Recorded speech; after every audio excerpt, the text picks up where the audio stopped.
জামাত তো আমার শ্বশুরও লাগে না, দুলাভাইও লাগে না। জামাত এখন পর্যন্ত সরাসরি এখানে এসে এই আন্দোলনের সাথে একাত্মতা জানিয়েছে? আপনারা কেউ শুনেছেন? আমরা চাই বিএনপি, জামাত, এনসিপি প্রত্যেকের নিজস্ব রাজনৈতিক এজেন্ডা থাকবে, আপনারা আপনাদের রাজনীতি করবেন, সব ঠিক আছে, কিন্তু এই জনগণ তো আপনাদেরকেও হাদি হত্যার বিচারের জন্য পাশে চায়।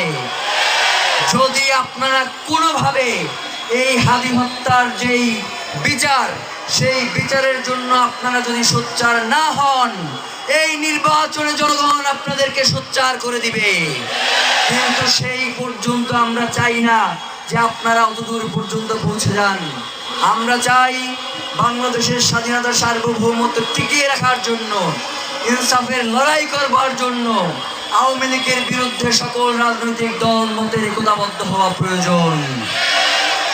এখানে আমি চাই জামাত আসুক, বিএনপি আসুক, এনসিপিও আসুক, একাত্মতা পোষণ করুক।